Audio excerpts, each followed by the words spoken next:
Messi রুমটাকে ঠিক এইভাবে convert করে ফেললাম পিন্টারেস্টের রুম মেকওভার স্টাইলে। পিন্টারেস্টের এই মেকওভারগুলো দেখতে এত বেশি অ্যাস্থেটিক লাগে। আমিও ডিসাইড করে ফেললাম আমার এই মেসি রুমটাকে একটু পিন্টারেস্ট এই স্টাইলে চেঞ্জ করা যাক।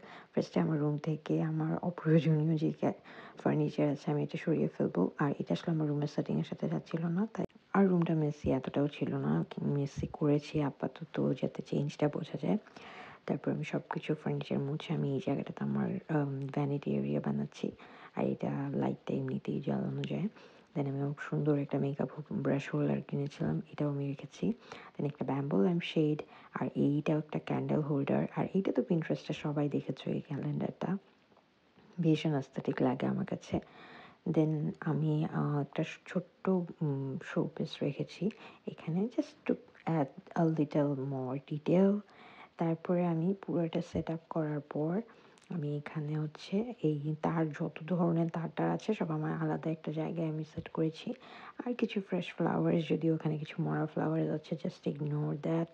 এটা কয়েকদিন আগে আনছিলাম। দেন আমি এই বেডশিটটা চেঞ্জ করব। বেডশিটটা পুরাই আমি পিন্টারেস্ট স্টাইলের একটা বেডশিট অর্ডার করেছি আইকিয়া থেকে। দেন আমি এই ফার পিলোগুলো এটার সাথে সেট টেমু থেকে অর্ডার করা আমার এই শেলফ পিলোটা মাঝখানে আমি সেট করেছি। তারপর বেডশিটটাকে ঠিক করে এবার আমি একটা কি বলে ব্ল্যাঙ্কেট দিয়ে দিব। আর ব্ল্যাঙ্কেটে আমি ব্লু রেখেছি, অন্য ব্ল্যাঙ্কেটও ছিল বাট আমার মনে হচ্ছিল যে যেহেতু আমি স্কাই ব্লু কালার দিয়েছি, সো এটাকে আমি ব্লু দিয়ে স্টাইল আপ করব। দেন এই ফারটা আমি যদিও বেডশিটের সামনে দেওয়ার জন্য নিয়েছিলাম, বাট এটা দেখলাম যে দরজা লাগাতে একটু প্রবলেম হচ্ছে, পরে আমি অবশ্যই চেঞ্জ করে দিই। আর এইখানে আমি আমার সুইং মেশিনটা রাখি, কারণ সুইং মেশিনটা আসলে আমার নিত্য প্রয়োজনীয় জিনিস। সো এটা আমি রুম থেকে বাইরে রাখতে পারবো না। আর এটা নিচে যে ছোট্ট টেবিলটা, এটা খুবই হেল্পফুল হয়েছে আমার সুইং জিনিসপত্র রাখার জন্য, প্লাস আমার সুইং মেশিনটা রাখার জন্য আমার এক্সট্রা জায়গা লাগছে না। এখানেই আমি সুন্দর করে সব কিছু রাখতে পারছি।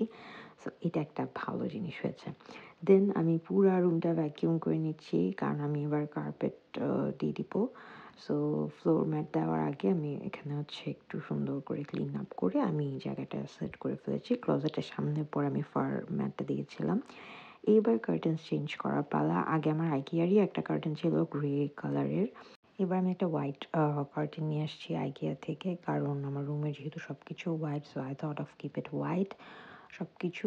দেন আমি এই জন্য এই শেয়ার কার্টেনটা নিয়ে এসেছি। অ্যাজ এটা একটু শেয়ার কার্টেন, সো একটু সি থ্রু হবে। বাট পরে আমি চিন্তা করছি এটার পেছনে আমি আরেকটা কার্টেন অ্যাড করে দিব। বাট আপাতত আমার কাছে এভাবে সুন্দর লাগছিল। সো ফাইনালি আমার রুম মেকওভার ডান পিন্টারেস্ট স্টাইলে। আমি জানি না কতটুকু করতে পেরেছি, বাট আমার মনে হচ্ছে যে প্ল্যানটা রাখলে আরও বেশি ভালো লাগতো।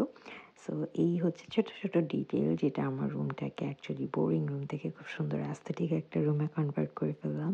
Hope you guys have enjoyed watching this video.